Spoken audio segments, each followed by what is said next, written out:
اہل ملوانا کے لوگوں ایمانداری سے بتاؤ،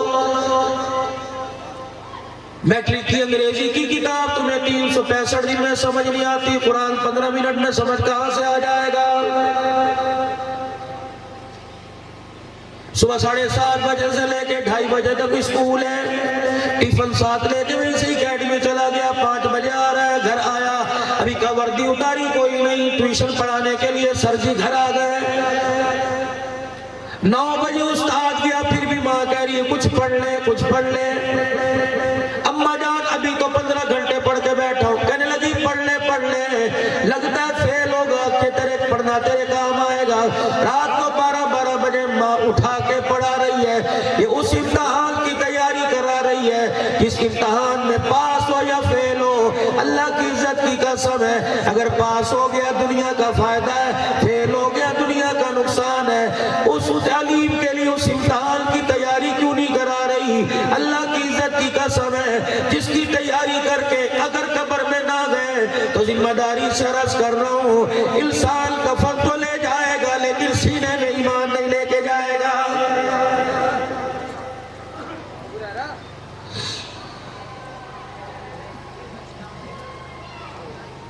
کتنے علاقے کے اندر قبرستان ہے، جاؤ جا کے میرے عزیزو، مجھے نہیں پتا تمہارا تصور، تمہارا مزاج، تمہارا مسلک کیا کہتا ہے، زندہ یا مردے؟ چلو مرنے والوں سے سوال نہ کرو، قبر کی مٹی کو جا کے دیکھ لو، قبر کی مٹی کی افسردگی بتلائے گی اندر معاملہ بڑا گڑبڑ ہے۔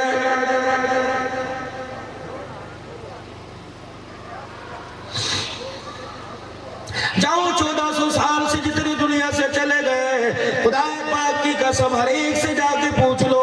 اللہ سے دعا کرو خواب میں آ کے مجھے بتلائے، وہ تمہیں آ کے بتلائے گا، وہ قبروں میں سے رو رو کے بتلائیں گے، ہم تو سمجھے تھے مال کام آئے گا، ہم تو سمجھے تھے اولاد کام آئے گی، خاندان رشتہ دار کام آئیں گے، لیکن پروردگار عالم کی قسم ہے قبر تک سارے ساتھ چھوڑ کے چلے گئے۔ میں نے کہا بتاؤ پھر قبر میں کیا کام آیا؟ کہ عبداللہ نال کھاریاں کی روشن ضمیروں سے بات کرنے جا رہا ہے، یونان، فرانس، انگلینڈ اور ہالینڈ کے پیسے کمانے والوں کے پاس جا رہا ہے، انہیں جا کے کہہ دینا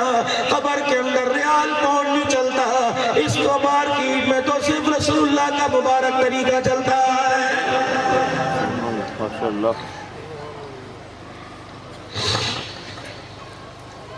کون سی مارکیٹ میں سے وہ زندگی تلاش کروں، کون سی دکان پر جاؤں، کون سی اکیڈمی میں جاؤں، کون سی اسکول میں جاؤں؟ اللہ کی عزت کی قسم ہے مجھے بتاؤ، نام لینے کے لیے تو سارے تیار ہیں، نبی کی سیرت کو اپنانے کے لیے کوئی تیار نہیں۔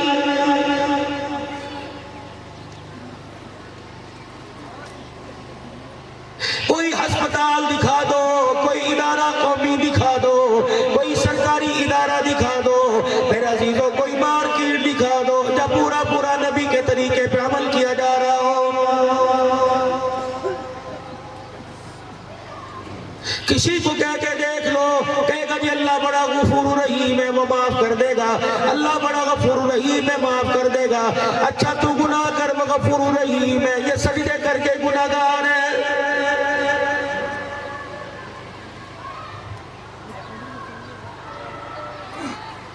نبی والی شکل کو، نبی والی سیرت کو، نبی والی کردار کو، نبی والی گفتار کو یقین جانو نام لینے کے لیے سارے تیار ہیں، الصلاۃ والسلام اپنے گھر پہ لکھنے کے لیے سارے تیار ہیں، نبی کا غلام بننے کو کوئی تیار نہیں۔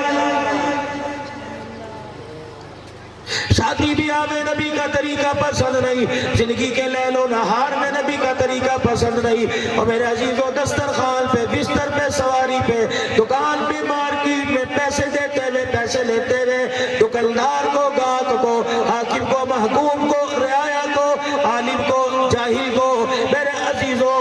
حاکم وقت کو، اسی طریقے سے استاد کو، پیر کو، کلاس کو، ماسٹر کو، بازار والوں کو، گلیوں والوں کو، محلے والوں کو، عورتوں کو، مردوں کو، یقین جانو ہر چیز کی پہچان ہو گئی، لیکن آج تک یہ پہچان نہ سکے کہ قبر کے اندر کون سی دولت ساتھ جائے گی۔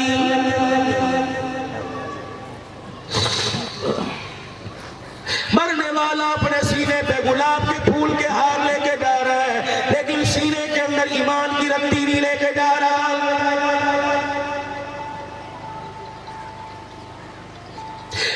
مسلمان ہوں، آپ بھی مسلمان ہیں، کسی کو چھیڑ کے دیکھ لو، ایسی چنگاری ایسا شعلہ زبان سے نکالے گا، دل توڑ کے رکھ دے گا، بات کرنے کے قابل نہیں چھوڑے گا، دلیل دینے والے سارے نظر آئیں گے، ایک دوسرے کے اندر میل میخیں نکالنے والے سارے نظر آئیں گے، لیکن میرے عزیزوں جھک کر بات سننے کو تیار کوئی نہیں۔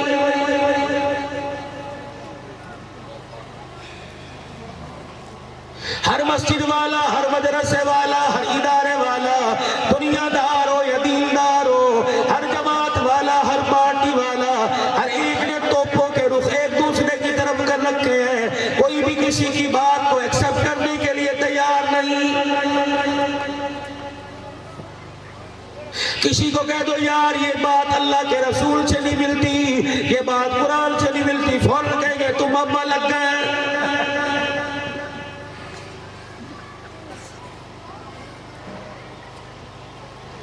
اتنی سی بات پہ مسجدیں بنا لی، اتنی سی بات پر اپنے بچوں کو مدرسوں سے ہٹا لیا، اتنی سی بات پر مسجدیں چھوڑ کے گھروں کو نماز پڑھنا، گھروں کے اندر نماز پڑھنا شروع کر دی۔ بتاؤ جس مالک کے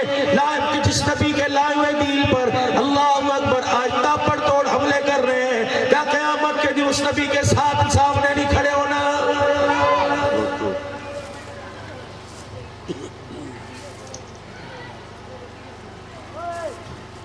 اتنی بغاوت، اتنی نافرمانی، اتنی تو اللہ کی نافرمانی میرے عزیزوں ہم نے کرنی شروع کر دی۔ امام الانبیاء صلی اللہ علیہ وسلم کیا امت کے سامنے اپنا درد سینے کا سنا کے نہیں گئے؟ کیا علماء کرام موجود نہیں؟ آپ نے نشاد نہیں فرمایا تھا او میرے یارو غائبین سے جا کے کہہ دینا میں تو میری بڑی لاڈلی امت ہو، بڑی پیاری امت ہو، دیکھنا قیامت کے دن اپنے بھیڑے کرتوتوں کی وجہ سے پروردگار عالم کو میں محمد کے سامنے، پروردگار عالم کے سامنے میں محمد کو شرمندہ نہ کروانا۔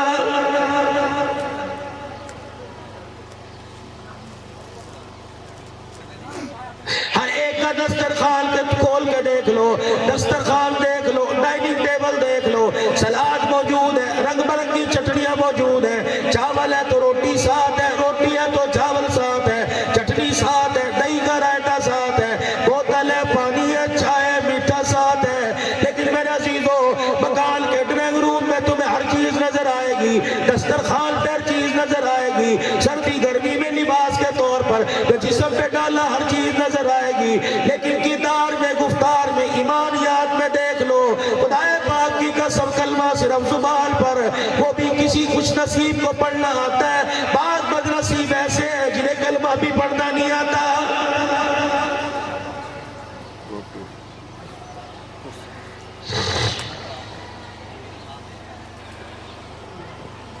اتنا بڑا دین کے ساتھ ظلم ہے میرے عزیزوں، پہلی جماعت سے لے کر 10ویں جماعت تک اکیڈمیوں میں چلے جاؤ، اسکولوں میں چلے جاؤ، بلیک بورڈ کے اوپر ٹیچر لکھ لکھ کے سمجھاوے گا میرے عزیزوں، آدھا گھنٹہ سمجھانے کے بعد پھر کہتا ہے کسی کو کوئی سوال کرنا ہو، نہیں سمجھ آیا پوچھ لو، نہیں سمجھ آیا پوچھ لو۔ میرے عزیزوں آج فجر کی نماز الحمدللہ ہم سب نے پڑھی ہے، امام صاحب نے کم سے کم فجر کی دو رکعتوں میں 2 رکوع پڑھے ہوں گے، معذرت کے ساتھ عرض کر رہا ہوں، سب کی بات نہیں کرتا، کچھ بد نصیب ایسے ہوں گے پہلی صف میں تکبیر اولیٰ میں شامل ہو گئے، 2 رکعتوں میں جو امام نے پڑھا اللہ کی عزت کی قسم ہے سننے والوں کو سمجھ نہ آیا۔ اللہ اکبر، استغفر اللہ۔ بعض مسجدوں کے اندر جا کے دیکھ لو، سننے والوں کی تو دور کی بات، سنانے والے کو نہیں پتا میں کیا پڑھ رہا ہوں۔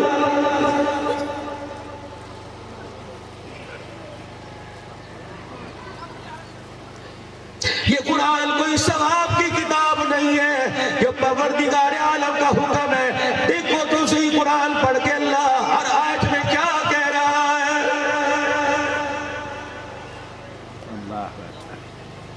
کمپیوٹر سمجھ آ گئے، موبائل سمجھ آ گئے، میرے عزیزوں دنیا کی ہر بڑی سے بڑی کتاب سمجھ آ گئی، جس چیز کو وقت دیا اس چیز کی قدر دل میں آئی، ہم نے قرآن کو وقت نہیں دیا۔ میرے عزیزوں آج مسجد کی الماریاں بھری پڑی ہیں، قرآن پاک کے نسخے موجود ہیں، لیکن قرآن پاک پڑھنا تو دور کی بات ہے، دیکھنے کے لیے تیار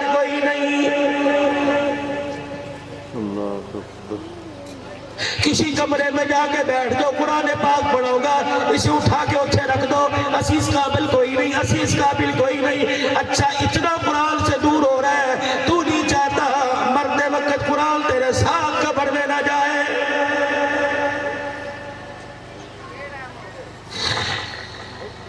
10-10 لاکھ روپے کا جہیز لے کے آ رہی ہے، 2-2 ٹرک جہیز کے باہر کھڑے، کہاں رکھو؟ یہاں رکھ دو، یہاں رکھ دو۔ سنہری رنگ کی صندوقڑی، اسے اپنے کمرے میں لے جا۔ صوفہ رکھنے کے لیے اپنا کمرہ خالی کر دیا، بیڈ رکھنے کے لیے، ڈریسنگ رکھنے کے لیے، ڈیوائیڈر رکھنے کے لیے، فریج مشینری رکھنے کے لیے اپنا کمرہ خالی کر دیا۔ جب باری خدا کی قرآن کی آئی کہہ رہی وہاں جا کے رکھ دو، اتھے جا کے رکھ دو، اتھے جا کے رکھ دو، بید بھی ہوگی، کون پڑھے گا؟ خدا پاک کی قسم ہے یہ جلوں کے پڑھنے کے لیے نہیں آیا، تیرے میرے لیے آیا ہے۔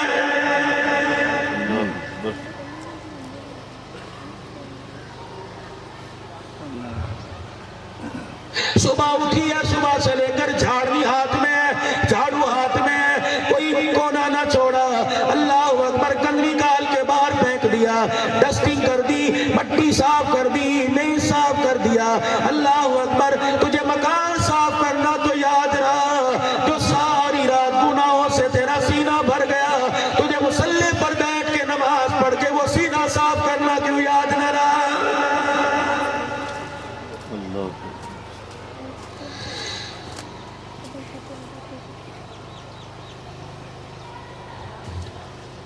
جہیز کا سوال، یہ فرنیچر میرے بھائی نے دیا تھا، یہ ٹی وی میرے ماموں جان نے دیا تھا، یہ فریج میری ماسی لے کے آئی تھی، میرا ابا یہ لندن سے میرے لیے کمبل لے کے آیا تھا، اور میری عزیزہ، میری بچی، میرے بھائیوں، یہ سارے جہیز کا سامان ماں باپ نے دیا۔ صندوقڑی میں پڑا ہوا قرآن تجھے آمنہ کے لال نے دیا ہے۔ اسے بھی تو کھول کے دیکھو، یہ مردوں کے لیے نہیں آیا، یہ زندوں کے لیے آیا۔ معذرت کے ساتھ کھاریاں کے قرب و جوار میں رہنے والوں، ڈنگا کے پڑوس میں رہنے والوں، بلوانہ بستی کے غیور مسلمانوں، قرب و جوار سے آنے والوں، خدا اس ادارے کو تعدیر قیامت کی صبح تک قائم رکھے۔ تیرے میرے بچوں کی اللہ کریم یا اصلاح فرما دے۔ اللہ پاک پڑھانے والوں میں، ادارہ بنانے والوں کی خلوص کو اللہ اور ترقی عطا فرما دے۔ مجھے ایمانداری سے بتاؤ، معذرت کے ساتھ ناراض نہ ہونا، پھر معذرت کے ساتھ عرض کر رہا ہوں، جاؤ گلی محلے کا چکر لگا لو، امیروں کے محلے میں چلے جاؤ، غریبوں کے محلے میں چلے جاؤ، گاڑی موٹر کار والوں کے محلے میں چلے جاؤ، میرے عزیزوں ریڈی والوں کے محلے میں چلے جاؤ، معذرت کے ساتھ ہر گھر سے گانے کی آواز آئے گی، قرآن کی آواز نہیں آئے گی۔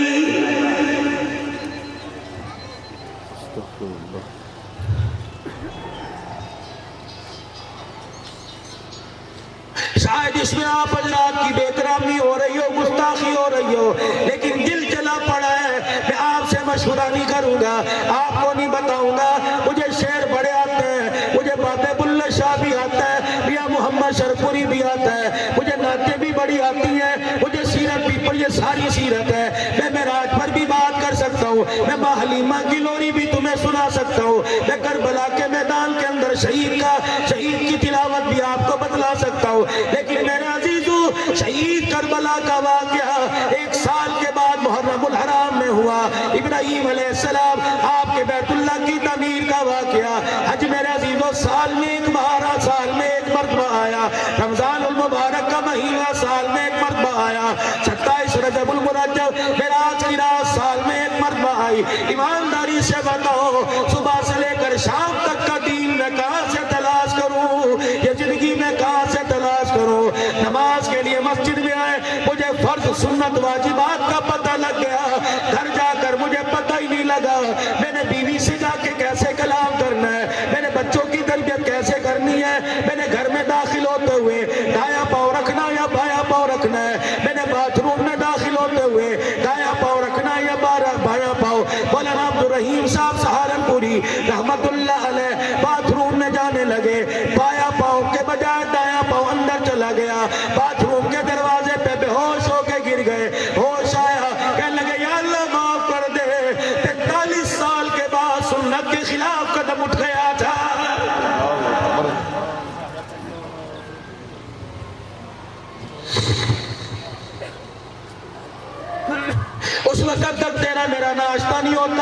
جب تک صبح کو اٹھ کے سنت مکہ کا جنازہ نہ نکال دو اس وقت تک میرے عزیزو آپ میں باتھ روم میں نہانے نہیں جاتے. اللہ نہ کرے اپنی بات نہیں کرتا. ہمارے پاس تو خدا کی نعمت موجود ہے, نبی کی پیاری سنت موجود ہے. اس سے بڑا بد نصیب کیا ہوگا